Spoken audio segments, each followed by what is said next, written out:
Hello दोस्तों, एक बार फिर से स्वागत है आप सभी का तुल्य आर्यस ऑनलाइन क्लासेस में। मैं सुनील बादू प्रस्तुत हूँ लेकर के राजस्थान की कला व संस्कृति। और राजस्थान की कला व संस्कृति में हम राजस्थान की हस्त और लोक कलाएँ पढ़ रहे थे।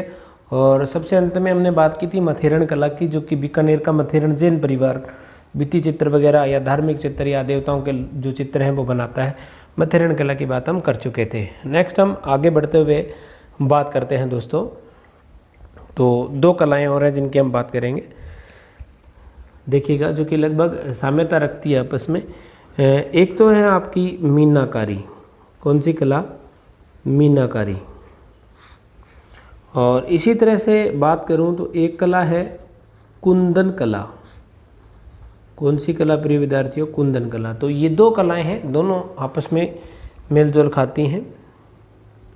और दोनों में जो है, अगर मैं साम्यता की बात करूं इन दोनों में, तो जो साम्यता है वो तो ये है इन दोनों में कि ये मूलतः ईरान की हैं। मूलतः कहाँ की हैं? ईरान की हैं। पर्शिया, ईरान जिसे कहते हैं, यानी मूलतः ईरान की कला है। ये तो हो गई इनमें कॉमन बात। और दूसरी कॉमन बात करूं तो ये जो है जयपुर की प्रसिद्ध है हमारे राजस्थान में। राजस्थान में जयपुर ज़िले की प्रसिद्ध है। किसकी प्रसिद्ध है? जयपुर ज़िले की प्रसिद्ध है। तो ये इनकी एक कॉमन बात हो गई। मीनाकारी और कुंदन कला की हम बात कर रहे हैं। तो नेक्स्ट हम इसी के संदर्भ में बात करते हैं कि जो आपकी मीनाकारी है वो क्या है। इसमें मीनाकारी में क्या होता है कि मोती या मीना जड़ने की कला है, यानी मोती अथवा मीना जड़ने की कला। मीना जड़ने की कला। और ये मोती या मीना जो होता है आपका वो कीमती होता है दोस्तों। इस तरह से मान लीजिए कि कोई अंगूठी है, ये कोई अंगूठी है, इस पर कीमती मोती या मीना जड़ दिया जाता है। ये मान लीजिए कि कोई अंगूठी थी और इस पर यूँ आपका कीमती मोती या मीना जड़ दिया। ये क्या है? कीमती मोती, या इसे हम मीना भी बोल सकते हैं। समझ में दोस्तों। और ये नीचे वाला जो है आपका स्वर्ण आभूषण है, यानी सोने का बना हुआ घेर है, इसका आभूषण है, यानी जिसे हम बिंटी कह देते हैं या हम अंगूठी कह देते हैं। राजस्थानी में बिंटी बोलते हैं इसको। तो इस तरह से ही हम कुंदन कला की जब बात करते हैं तो कुंदन कला के संदर्भ में आप देखिएगा कि कुंदन कला में भी क्या होता है कि किसी स्वर्ण आभूषण में कीमती पत्थर जड़ने की कला, ये क्या कहलाती है? कुंदन कला कहलाती है। तो इसमें लिख सकते हैं आप कि किसी स्वर्ण आभूषण में, यानी कोई ज़रूरी नहीं कि बिंटी हो या अंगूठी हो, कोई और भी हो सकता है, जिसे हार है, कुछ भी है। तो किसी स्वर्ण आभूषण में कीमती पत्थर जड़ने की कला।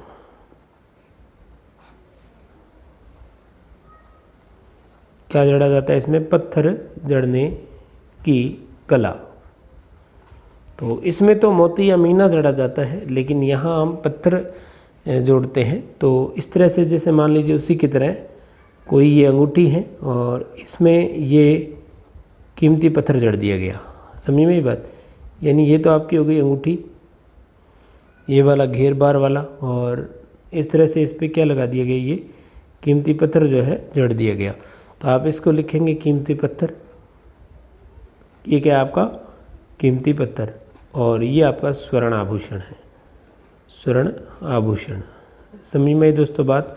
तो ये आपकी कुंदन कला और मीनाकारी हैं। और दोनों ही कलाएं हमारे राजस्थान के संदर्भ में बात करें तो जयपुर जिले की, और मूलतः ये ईरान की कला है। तो कोई दिक्कत नहीं दोस्तों, समझ आ रहा होगा अच्छे तरीके से। और तुल्य आर्यस ऑनलाइन क्लासेस पर टेस्ट सीरीज़ भी आप जो है ज्वाइन करिएगा। तो इसी तरह से एक आपकी कला है दोस्तों, देखिएगा, एक कला है हाथी दांत। कौन सा दांत? हाथी दांत। और हाथी दांत की जो कला है दोस्तों, इसमें क्या किया जाता है कि हाथी दांत से चूड़ियाँ बनाई जाती हैं, खिलौने बनाए जाते हैं, सजावटी सामान बनाया जाता है। और ये जयपुर की प्रसिद्ध है। इतनी ही बात आपको इसमें याद रखनी है, ज़्यादा इसमें कोई विशेष बात है नहीं, याद करने ही होंगे। तो आप यहाँ लिख सकते हो हाथी दांत से चूड़ियाँ,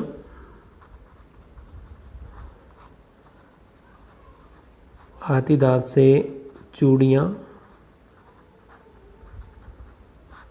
कौमा खिलौने तथा सजावटी सामान, सजावटी सामान बनाया जाता है,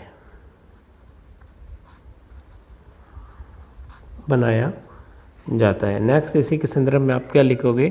यह जयपुर की प्रसिद्ध कला है। राजस्थान में यह जयपुर की प्रसिद्ध कला है। समझ में आई दोस्तों बात? तो कहाँ की प्रसिद्ध है? ये जयपुर जिले की प्रसिद्ध कला मानी जाती हैं। इसी तरह से जो है हम एक और कला की बात यहाँ पे कर लेते हैं प्रिय विद्यार्थियों। तो एक जो आपकी कला है वो है लाख का काम। किसका दोस्तों? लाख का काम। समझ में आई दोस्तों? तो लाख से चूड़ियाँ भी बनाई जाती है जिन्हें मोकड़ी कहा जाता है, यानी लाख से चूड़ियाँ, कौमा खिलौने, कौमा आप वही बात लिखेंगे यहाँ भी, सजावटी सामान बनाया जाता है। समझ में आई दोस्तों? और ये भी जो लाख का काम है कहाँ का प्रसिद्ध है? जयपुर का। राजस्थान में जयपुर का प्रसिद्ध है। तो लाख की कला जो है कहाँ की प्रसिद्ध है? जयपुर की। कई बार ये पूछ लिया जाता है कि जो लाख की चूड़ियाँ हैं, लाख की चूड़ियाँ, ये लाख की चूड़ियाँ मोकड़ी कहलाती हैं। क्या कहलाती हैं दोस्तों? मोकड़ी कहलाती हैं। इसी तरह से एक शब्द आता है मोजड़ी। ये जो मोजड़ी हैं ये जूतियों को कहा जाता है और ख़ास करके ये भीनमाल जालौर की फेमस है मोजड़ी। समझ में? तो इन दोनों शब्दों को एक बार पूछा गया है प्रतियोगी परीक्षा में, तो इनको ध्यान रखना। हालांकि लाख की चूड़ियाँ मोकड़ी और मोजड़ी जो है दूल्हे दुल्हन की जो जूतियाँ होती हैं उन्हें मोजड़ी के नाम से जाना जाता है, जो कि भीनमाल की मोजड़ी प्रसिद्ध है। हालांकि जूतियाँ जोधपुर की प्रसिद्ध है, लेकिन स्पेसिफिक अपन मोजड़ी की बात करते हैं तो ये भीनमाल जालौर की प्रसिद्ध मानी जाती हैं। तो यहाँ तक किसी को किसी प्रकार की कोई दिक्कत नहीं हुई होगी। नेक्स्ट हम आगामी बात करते हैं इसी संदर्भ में आगे बढ़ते हुए। तो एक जो आपकी कला, कुछ कलाएं जो हैं, सबसे पहले क्या है कि एक कला अपनी विशेष जो कला है वो रह चुकी है, जिसकी बात अपन यहाँ करने वाले।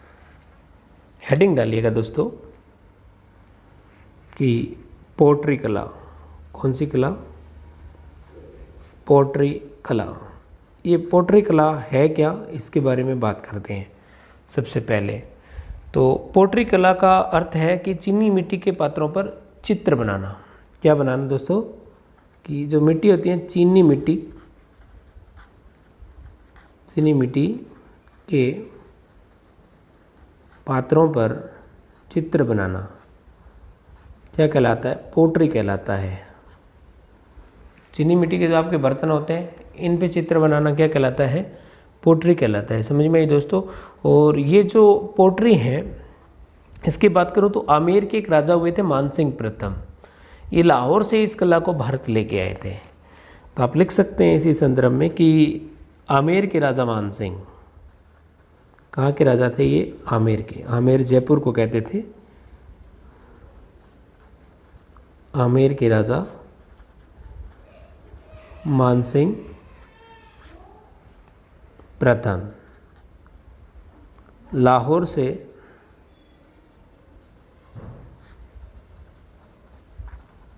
इस कला को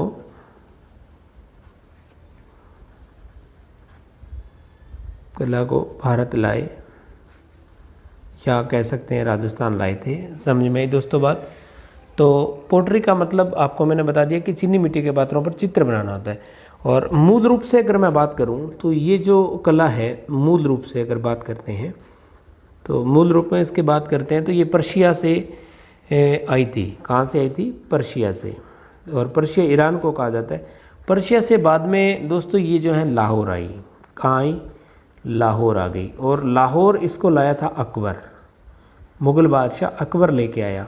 और अकबर के बाद लाहौर से जो मानसिंह है वो हमारे यहाँ राजस्थान लेके आए। कहाँ ले गए? राजस्थान में लाए। समझ में? तो यहाँ भारत की जगह आप राजस्थान थोड़ा कर लीजिए, क्योंकि शाब्दिक रूप से ये थोड़ा ठीक नहीं लग रहा है वाक्य।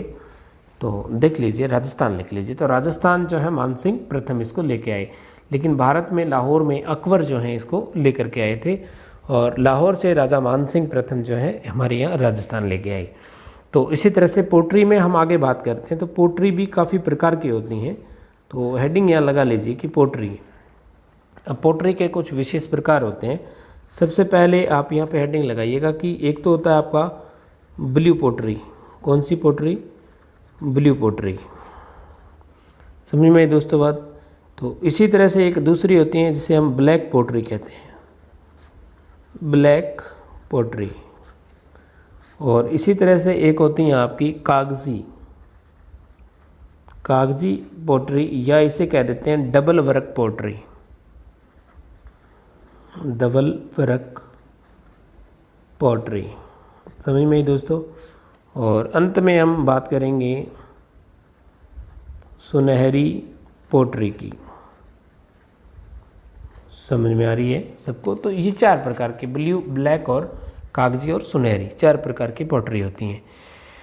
तो ये जो ब्लैक है इसमें तो आपको कोई ज़्यादा नहीं पढ़ना है दोस्तों, आपको केवल ये ध्यान होना चाहिए कि ब्लैक पोट्री जो है राजस्थान में कोटा की प्रसिद्ध है। कहाँ की है? कोटा की। और सबसे बड़ी बात ये है कि ये सबसे सस्ती होती हैं, यानी इसमें इतना जो लागत है वो नहीं आती। तो क्या ये सबसे सस्ती हैं, सबसे सस्ती पोट्री से माना जाता है। समझ में आ गई दोस्तों? कौन सी? Black pottery. और कागजी या डबल वर्क जो पोट्री हैं आपकी, ये फेमस है अलवर की। काफ़ी बार परीक्षाओं में पूछ लिया गया दोनों को कि ब्लैक पोट्री कहाँ की फेमस है? कोटा की। और कागजी पोट्री जो है आपके अलवर की। इसी तरह से हम सुनहरी पोट्री की बात करते हैं, तो ये जो फेमस है वो बीकानेर ज़िले की हैं। कहाँ की फेमस है दोस्तों? बीकानेर की जो है प्रसिद्ध मानी जाती हैं। अब ब्लू पोट्री की बात करते हैं। इसके संदर्भ में बहुत ज़्यादा प्रश्न जो है काफ़ी प्रतियोगी परीक्षाओं में पूछे गए हैं। तो ये राजस्थान में अगर बात करूं मैं ब्लू पोट्री की, तो राजस्थान में ज़िला है जयपुर। तो जयपुर की प्रसिद्ध है दोस्तों। कहाँ की प्रसिद्ध है? जयपुर ज़िले की है, प्रसिद्ध मानी जाती हैं। कौन सी पोट्री? Blue pottery. और इसमें क्या होता है कि 5 तत्वों का मिश्रण होता है। 5 तत्वों का मिश्रण होता है। कितने तत्वों का? 5 तत्वों का मिश्रण माना जाता है। नंबर 1 अगर मैं बात करूं तो एक तो हरे रंग का कांच होता है। क्या होता है? हरे रंग का कांच इसके लिए आवश्यक होता है। और जिसे इस हरे रंग के कांच को काहिरा भी कहते हैं। क्या कहते हैं दोस्तों? काहिरा के नाम से भी जानते हैं। तो आपसे पूछा जा सकता है कि काहिरा निम्नलिखित में से क्या है, तो आपको थोड़ा इसके बारे में, इसके संदर्भ में पता होना चाहिए। इसी तरह से दूसरी बात इसमें जो ज़रूरत होती है वो गोंद की होती है, और गोंद को साजी कहा जाता है। इस कला में गोंद को क्या कह दिया जाता है? साजी कहते हैं दोस्तों। और तीसरी बात करूं तो एक जो खनिज होता है क्वार्टज, तो क्वार्टज खनिज भी इसके लिए क्या माना जाता है? आवश्यक माना जाता है। और चौथी बात करें हम, तो चौथी जो चीज़ इसके लिए फेमस है वो है Na2CO3। इसका घोल भी इसके साथ ही बनाया जाता है। और 5वीं जो बात है वो होती है इसमें मुल्तानी मिट्टी। तो ये 5 तत्व जो हैं इसके लिए आवश्यक माने जाते हैं। किसके लिए? ब्लू पोट्री के लिए। और इसी तरह से नेक्स्ट हम इसी के संदर्भ में आगे बढ़ते हुए बात करते हैं। तो एक आपको बता दूं कि ये जो आपकी ब्लू पोट्री हैं दोस्तों, इस ब्लू पोट्री का जो जादूगर है, कई बार पूछ लिया गया है कि ब्लू पोट्री का जादूगर, तो ये एक व्यक्तित्व है हमारे राजस्थान के ही हैं, कृपाल सिंह शेखावत, जो पद्मश्री से सम्मानित हैं ब्लू पोट्री के लिए। कृपाल सिंह शेखावत महू के रहने वाले हैं। महू स्थान जो है आपका सीकर में पड़ता है दोस्तों। और एक और बात इसके संदर्भ में साझा करूंगा कि ब्लू पोट्री जो है आपकी सबसे महंगी हैं। कैसी हैं ये? सबसे महंगी हैं। हालांकि हम इसकी बात मैं इसकी बात बता चुका हूँ आपको। और सर्वाधिक विकास जो है ब्लू पोट्री का, कई बार प्रश्न ये भी पूछ लिया जाता है कि ब्लू पोट्री का आपका सर्वाधिक विकास किसके काल में हुआ। तो आप यहाँ नोट डाउन करके ग्रीन कलर में मैं लिख रहा हूँ, देखिएगा कि ब्लू पोट्री का जो सर्वाधिक विकास है वो राम सिंह सेकंड के काल में हुआ था। सर्वाधिक विकास राम सिंह सेकंड, इनके काल में हुआ था। हवा महल वाले और जयपुर को गुलाबी रंग में भी पुतवाया गया था इनके द्वारा। तो ये इनकी बातें कुछ जो है फेमस है। तो इस तरह के कुछ प्रश्न जो है आपके हस्तकला से बन सकते हैं। तो कुछ बातें जो है आपको यहाँ लिखनी है दोस्तों, जो कि सिंपली मैं बता रहा हूँ। तो ये आपकी थी पोट्री कला। अब पोट्री के बाद हम नेक्स्ट आगे बढ़ते हुए बात करेंगे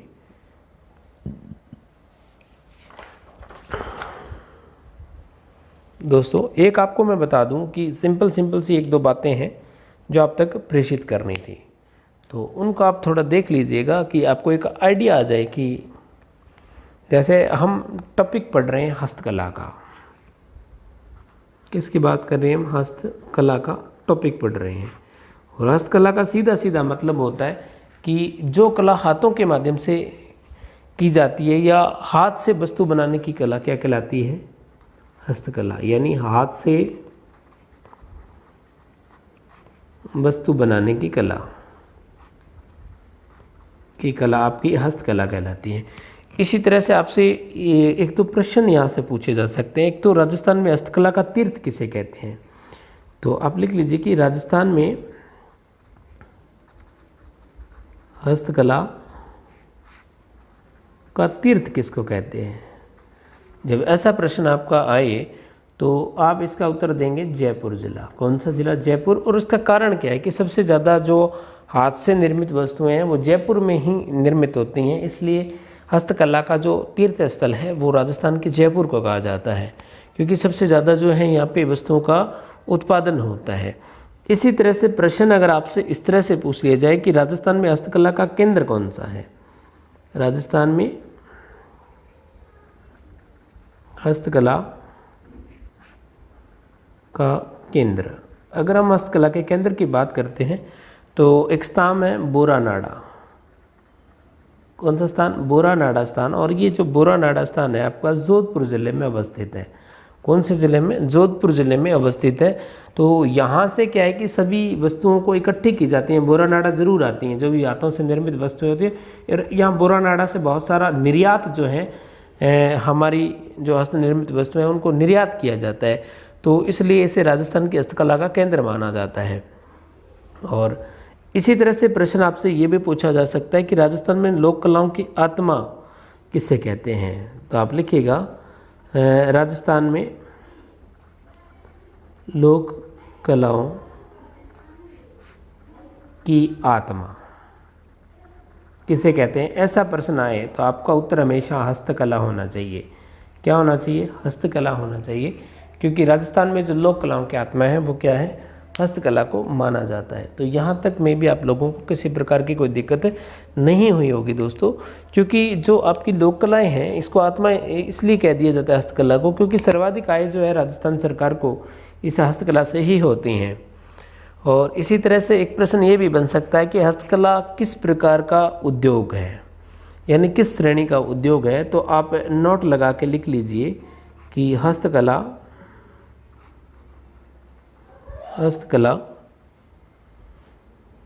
एक लघु श्रेणी का, कौन सी श्रेणी का, लघु श्रेणी का उद्योग है। तो कोई दिक्कत नहीं होगी दोस्तों यहाँ तक। तो ये 4 प्रश्न जो है आपके हस्तकला से पूछे जा सकते हैं सीधे सीधे और साधारण तरीके से आपको इनको करना है। तो हम वापस अपने प्रकरण पर लौटते हैं। ये बीच में एक बात याद आ गई थी तो आप तक साझा कर दी गई दोस्तों। तो मैं भी आप लोगों को किसी प्रकार की कोई दिक्कत नहीं हो रही है और सारी बातें इत्मीनान से आपको समझ भी आ रही हैं।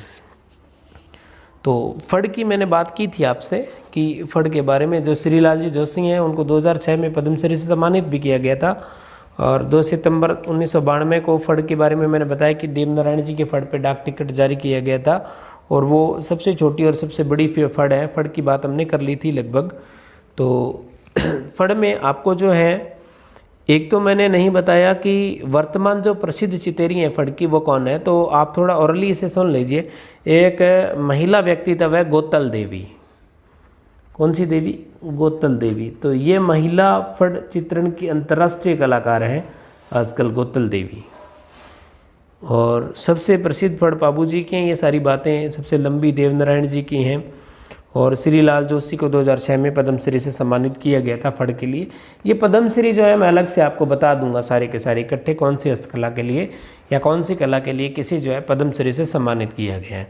अब इसके अलावा थोड़ी सी हम अन्य बात कर लेते हैं कि एक लोक कला में पूछा जाता है शब्दावली में आपको कि भराड़ी क्या है। तो भराड़ी एक लोक कला का ही प्रकार है। वैसे तो बात करूं दोस्तों तो भीलों की एक लोक देवी हैं। क्या ये भीलों की एक लोक देवी हैं जिसे हम भराड़ी कहते हैं। लिख लीजिए, भीलों की एक लोक देवी जिसे भराड़ी के नाम से जानते हैं। अब क्या होता है कि भीलों में जब विवाह होता है तो विवाह के अवसर पर चित्रांकन किया जाता है भील जनजाति में भराड़ी देवी का। और भराड़ी देवी के चित्रांकन में जो घोल बनाया जाता है वो चावल के आटे से बनाया जाता है और कुमकुम भी उसमें मिला दी जाती हैं। और मूलतः ये जो घोल है वो जवाई के द्वारा तैयार किया जाता है। ये एक लोक देवी है भीलों की। तो इसके संदर्भ में लिख लीजिए कि विवाह के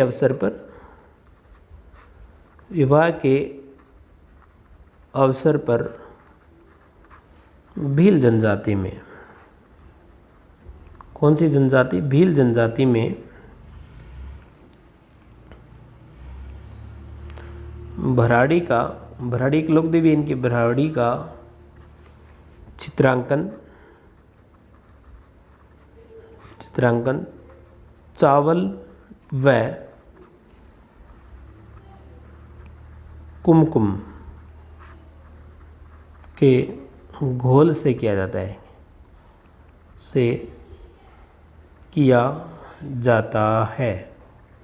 फिर जो है नोट लगा के एक इस बात को लिख लीजिए कि ये जो घोल होता है किसके द्वारा तैयार किया जाता है।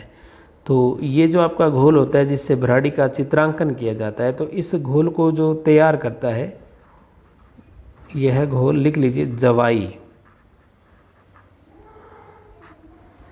कह देते हैं या जमाई भी कह देते हैं राजस्थानी में, जो जमाई के द्वारा तैयार किया जाता है। यह घोल जमाई के द्वारा तैयार किया जाता है। तो भराड़ी एक भीलों की लोक देवी है। समझ में दोस्तों, ज़्यादा इम्पोर्टेंट जो है नहीं है, थोड़ा सा आपको ज्ञात हो इसके संदर्भ में आप कर दोगे आराम से, कोई दिक्कत नहीं है। इसी तरह से कई बार प्रश्न ये पूछ लिया जाता है कि मोटड़ा क्या है, यानी शब्द आया आपसे। सभी जो बात है ये लोक कलाओं की है कि आपसे पूछ लिया कि मोटड़ा क्या है। तो मोटड़ा आपको पता है कि इस तरह से यूँ कोई कपड़ा है, उसमें यूँ लहरें होती हैं, यूँ इस प्रकार से लहरें बनी हुई होती हैं। अगर ये सिंगल लहरें हों, समझ में आई दोस्तों, तो ये क्या कहलाता है कि लहरिया कहलाता है। और जब इनके ऊपर ये आडी लाइनें और बना दी जाए, इस तरह से लहरिया टाइप और बना दिया जाए इसमें, तो ये क्या कहलाता है कि मोटड़ा कहलाता है। समझ में आई। और मोटड़ा आपको पता है कहाँ का प्रसिद्ध है? जोधपुर का। समझ में आई, कहाँ का प्रसिद्ध है? जोधपुर का। और इसी तरह से जो लहरिया है, यानी ये कपड़े पर डिज़ाइन बनाए जाते हैं लहरिए के, मोटड़े के। तो लहरिया मैंने आपको बताया ही था कि सीधा एक ही प्रकार की इसमें लाइनिंग होती है, जिस तरह से आपको यूँ मिलेंगी। तो ये लहरिए का प्रकार है जिसे हम लहरिए कह देते हैं। इसी तरह से एक शब्द आता है कि बातिक कहाँ का प्रसिद्ध है। तो बातिक जो है खंडेला का। आपको केवल नाम ही सुनने, इनके बारे में ज़्यादा डिटेल में नहीं जाएंगे। तो बातिक खंडेला सीकर का जो है प्रसिद्ध है। समझ में दोस्तों। इसी तरह से खेसले की बात करूं, खेसले की बात, तो खेसला जो है लेटा का प्रसिद्ध है, लेटा। और ये लेटा जो है जालोर में जगह है एक, वहाँ पर खेसले बनाए जाते हैं जालोर जिले में, वो वहाँ के ये फेमस माने जाते हैं। तो मैं भी आपको किसी तरह का कोई दिक्कत नहीं हुई है। और इसी तरह से एक प्रश्न ये भी पूछ लिया जाता है कि एक तो आपका गोगा जी मामा जी के घोड़े, गोगा जी मामा जी के घोड़े कहाँ के प्रसिद्ध है? तो एक गांव है हरजी गांव, जो आज तक आपने नहीं सुना होगा किसी भी क्लास में, हरजी गांव। और ये हरजी गांव जो है जालोर में पड़ता है दोस्तों। यहाँ पर जो है वो घोड़े बनाए जाते हैं गोगा नवमी वाले, जिसमें अपन ने ऊपर भी बात कर ली थी कि टेराकोटा, और बता रहा था मैंने आपको बताया कि मौली लगाम राजसमंद में जो टेराकोटा है, मृण मूर्तियों का जो कार्य होता है, वही घोड़े हरजी गांव वाले जालोर के अंदर के, जो जालोर के हैं, प्रसिद्ध माने जाते हैं। इसी तरह से हम थोड़ा सा आगे और बढ़ते हैं इन्हीं कलाओं में। तो एक आपसे पूछा जाता है कि रमकड़ा उद्योग कहाँ का फेमस है। केवल आपको नाम याद रखना है, रमकड़ा उद्योग। ज़्यादा डिटेल में इसमें नहीं जाना है दोस्तों, क्योंकि पहले ही मैं प्रेषित कर चुका हूँ। आपके 5-6 प्रश्न ही इसमें से, ज़्यादातर 5 प्रश्न ही आएंगे, हो सकता है 4 ही आ जाएँ, 4 में सीमित हो जाएँ। तो रमकड़ा उद्योग गलियाकोट का प्रसिद्ध है। एक स्थान है गलियाकोट, कौन सा है, गलियाकोट। और ये गलियाकोट जो जगह है ये पड़ती है डूंगरपुर ज़िले में। कौन से ज़िले में दोस्तों, डूंगरपुर में। और यहाँ पर जो सॉफ्ट स्टोन होता है, सॉफ्ट स्टोन जिसे बोलते हैं, यानी सॉफ्ट स्टोन, या इसी को हम घिया पत्थर के नाम से भी जानते हैं। तो घिया पत्थर पर ये आधारित है या सॉफ्ट स्टोन पर ये आधारित है। हालांकि गलियाकोट के संदर्भ में मैंने आपको बताया था कि यहाँ दाऊदी जो बोहरा संप्रदाय है, दाऊदी बोहरा संप्रदाय है, उसका उर्स बरता है। क्या बरता है, उर्स बरता है। और जिसे, इस उर्स को जो है स्थानीय भाषा में लाखा के नाम से जानते हैं। स्थानीय भाषा में क्या कहते हैं, लाखा कहते हैं। दाऊदी बोहरा का उर्स गलियाकोट डूंगरपुर में बरता है, स्थानीय भाषा में जिसे लाखा के नाम से जानते हैं। और यही दाऊदी बोहरा संप्रदाय के एक पीर हुए हैं, पीर फखरुद्दीन। कौन से, पीर फखरुद्दीन। और इस पीर फखरुद्दीन की जो है यहाँ मज़ार बनी हुई है। क्या बनी हुई है, पीर फखरुद्दीन की मज़ार बनी हुई है। तो ये इससे जुड़ी हुई बात थी, इसलिए मैंने आपको प्रेषित कर दिया। नेक्स्ट आगामी बात करते हैं दूसरी कला की। एक आपकी कला होती है पेपर मेशी। कौन सी कला, पेपर मेशी, या इसे कहते हैं कुट्टी का काम। ये कहते हैं पेपर मेशी अथवा कुट्टी का काम। तो ये दोस्तों आपने सुना होगा कि पुराने कागज़ों को गला करके पात्र का जो बर्तन बनाए जाते हैं, पात्र बनाए जाते हैं। यानी आप लिख सकते हैं इसमें कि पुराने कागज़ों को गलाकर पात्र बनाना, बर्तन बनाना। आपने देखा भी होगा कि विवाह शादियों में, आजकल तो नहीं होता, आजकल तो मॉडर्न लाइफ हो गई है, पहले उनमें लड्डू वगैरह रखे जाते थे, बहुत सारी वस्तुएं खाने के योग्य होती थी वो भी रखी जाती थी। तो उन्हें कागज़ों को गला करके जो पात्र तैयार किए जाते हैं उन्हें पेपर मेशी या कुट्टी का काम कहते हैं। और वास्तव में जब हम बात करते हैं इसकी प्रसिद्धि की, तो ये सांगानेर का प्रसिद्ध है। और सांगानेर के अलावा जो अलवर ज़िला है वो भी इस कार्य के लिए, कुट्टी या पेपर मेशी के काम के लिए प्रसिद्ध माना जाता है। और इसमें जो है प्रसिद्ध कई कलाकार हैं जिनके नाम पिछली कुछ परीक्षाओं में पूछ लिए गए थे कि प्रसिद्ध कलाकार कौन थे इसके, पेपर मेशी के या कुट्टी के काम के। तो 2 कलाकारों के नाम बता रहा हूँ जो कि वंशस्थली टोंक से हैं। वंशस्थली विद्यापीठ जो कि टोंक में स्थापित है, तो टोंक से हैं ये। एक तो है भवानी शंकर करके, कौन है दोस्तों, भवानी शंकर करके एक नाम मिलता है हमें। और दूसरा जो नाम मिलता है वो मिलता है वीरेंद्र शर्मा। ये दोनों ही कलाकार जो है कुट्टी और पेपर मेशी के काम में बहुत ही हस्तसिद्ध माने जाते हैं। तो यहाँ कोई दिक्कत नहीं आपको। और इसी तरह से आपसे पूछा जा सकता है कि पान्ने क्या होते हैं, समझ में आई दोस्तों, पान्ने। तो ये पान्ने सांगानेर के प्रसिद्ध हैं, सांगानेर के प्रसिद्ध हैं। आप दीपावली पूजन जब करते हो लक्ष्मी जी का, तो कागज़ का पाना लेके आते हो जिस पर लक्ष्मी जी का चित्र बना होता है, जो फोटो घर में लेके आते हो, इस तरह से यूँ गणेश जी बने होते हैं ना, यूँ इस तरह से। तो गणेश जी का चित्र होता है इस तरह से, यहाँ पे देखिएगा,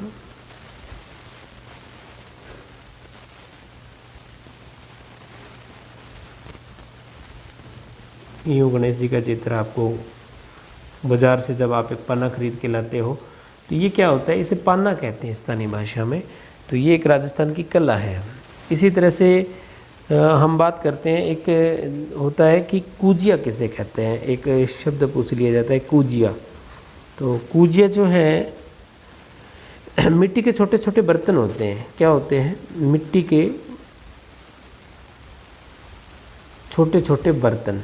आपने देखा होगा कि करवा चौथ की कहानी जब महिलाएं सुनती हैं तो इस प्रकार के यूँ छोटे छोटे बर्तन जो हैं, करवे जिन्हें बोला जाता है, वो लेकर के बैठती हैं, उनमें पानी वगैरह लेकर के बैठती हैं।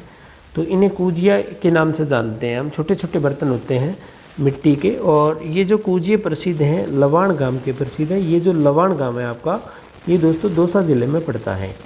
तो ज़्यादा इम्पोर्टेंट खैर नहीं है। इसी तरह से खेस के बारे में मैं पहले भी लेटा गांव जालोर वाला लिखा चुका हूँ। तो खेस आपके चोमू जयपुर के भी प्रसिद्ध हैं। कहाँ के? चोमू जयपुर के भी प्रसिद्ध हैं। तो इसी प्रकार से आपको मैंने बताया कि एक शब्द आ जाता है कि पावरा किसे कहते हैं, यानी पावरा किसे कहते हैं, या बावरा लिखा आ जाता है, कई बार क्या आ जाता है, बावरा लिखा आ जाता है। तो ये किसे कहते हैं? तो ये जो है पंचरंगी साफा होता है, पंचरंगी साफा, उसे पावरा कह देते हैं। समझ में आई दोस्तों? तो बहुत प्रकार की पगड़ियाँ होती है, जैसे मोठड़ा है, मैंने आपको बताया था, वो भी पगड़ी का एक प्रकार है। और मोठड़ा जोधपुर का प्रसिद्ध है, मैंने बताया भी था आपको। मोठड़ा कहाँ का प्रसिद्ध था? जोधपुर का। और यहाँ पे लिख देता हूँ मोठड़ा, मोठड़े की बात हमने की थी, तो ये जोधपुर का है, ये भी साफे का प्रकार है। इसी तरह से एक पगड़ी होती है मंदिल प्रकार की, जो कि दशहरे पे पहनी जाती हैं। तो कई बार प्रश्न ये पूछ लिया जाता है कि दशहरे पे कौन सी पगड़ी जो है पहनी जाती है, साफा पहना जाता है, तो मंदिल प्रकार का। इसी तरह से एक आता है साफा आपका आडा, और ये आडा जो है दीपावली पर पहना जाता है। कब पहना जाता है? दीपावली में आडा जो होता है वो साफा पहना जाता है या पगड़ी पहनी जाती है दीपावली पर, विशेष करके ये आड़ोती क्षेत्र में होता है ऐसा। इसी तरह से पावरा की बात या बावरा की बात हम कर चुके हैं। यहाँ पे ये देखिएगा कि पंचरंगी साफा जो होता है उसे पावरा कह देते हैं। समझ में आई दोस्तों बात? इसी तरह से एक जो होता है पोत्या, ये प्रश्न पूछा गया है काफ़ी बार कि भील जनजाति में जो भील जो जनजाति होती है उसमें सफ़ेद रंग का एक साफा होता है, सफ़ेद साफा होता है, जिसे हम क्या कहते हैं? पोत्या कहते हैं। इसी तरह से एक शब्द आता है फेंटा। तो फेंटा होता तो भील जनजाति में ही साफा है, लेकिन ये सतरंगी साफा होता है। कैसा होता है? सतरंगी साफा। समझ में? तो ये सारे हमारे क्या थे? साफे के प्रकार थे। और मैं भी आप लोगों को बहुत ही अच्छे तरीके से समझ आए होगी सारी बातें। तो मैंने बहुत ही अच्छे तरीके से आपको पढ़ाने की कोशिश की है दोस्तों। और इसमें तनिक भी ये नहीं रखा है कि आपको समझ नहीं आए और आपको डिटेल में ना बताया जाए।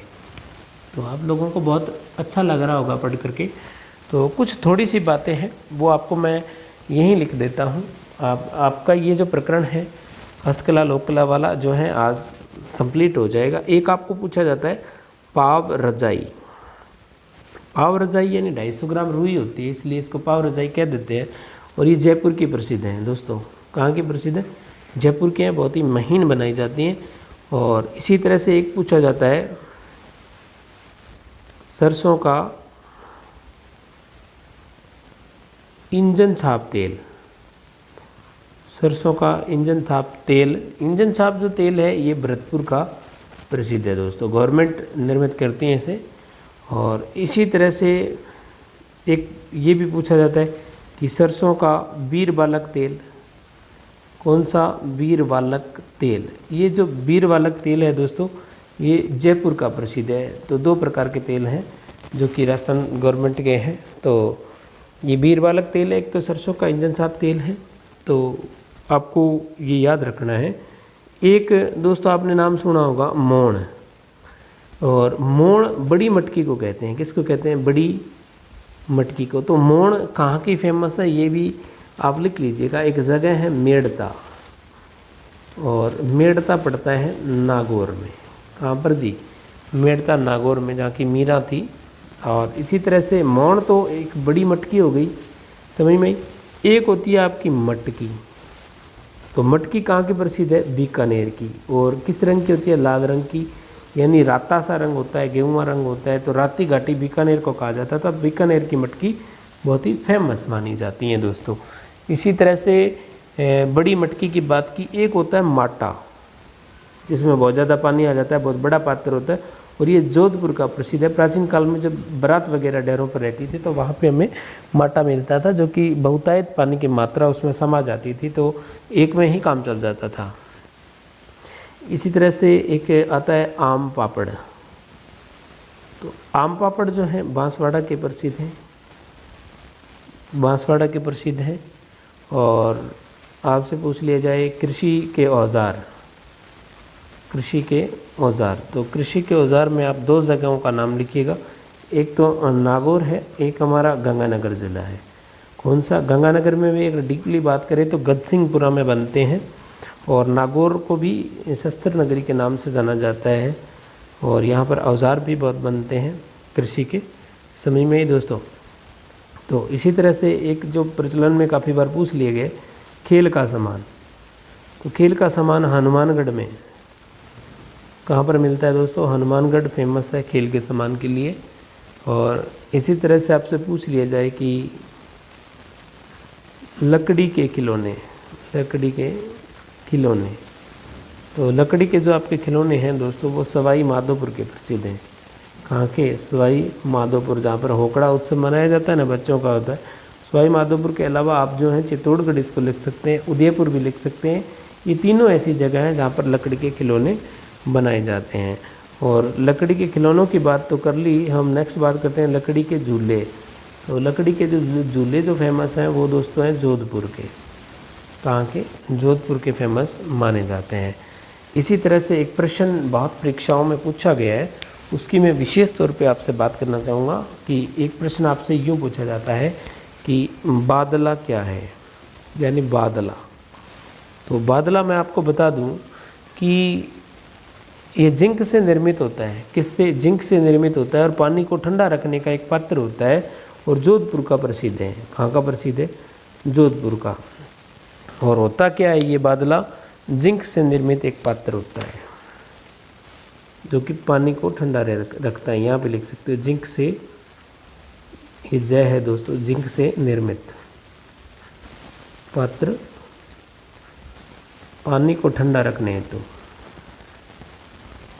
पानी को ठंडा रखने हेतु इसे बनाया गया है। समझ में आ गई दोस्तों बात? तो ये तो हो गया आपका बादला। इसी तरह से लकड़ी के किवाड़ है वो वसी चित्तौड़गढ़ के प्रसिद्ध है। और प्रश्न आपसे पूछ लिया जाए पत्थरों की मूर्तियाँ, पत्थरों की मूर्तियाँ तो जयपुर की प्रसिद्ध। कहाँ की प्रसिद्ध? जयपुर की प्रसिद्ध। और लाल पत्थरों की मूर्तियाँ पूछ ली जाए तो अलवर है, और सीधी पत्थर की मूर्तियाँ पूछ ली जाए जयपुर है, और संगमरमर की बात आ जाए तो किशनगढ़ अजमेर है। तो आप थोड़ी सी इस बात को तो लिख ही लीजिए। संगमरमर, ये संगमरमर की जो मूर्तियाँ हैं वो किशनगढ़ की फेमस हैं। और किशनगढ़ जो जगह है आपकी मार्बल की मंडी है, और ये अजमेर ज़िले में अवस्थित है। कहाँ पर दोस्तों? अजमेर में अवस्थित है। तो राजस्थान की कला संस्कृति में हस्तकला और लोक कला वाला टॉपिक जो है बहुत ही अच्छे तरीके से दोस्तों मैंने करवाने की कोशिश की है, और मैं भी आप लोगों को वास्तव में बहुत अच्छा लगा होगा। अगर ऐसा लगा है तो दोस्तों कमेंट के माध्यम से ज़रूर बताइएगा। और इसी के साथ मैं सुनील भादु इजाज़त चाहूँगा आप सभी लोगों से। तब तक के लिए जय हिंद, जय भारत।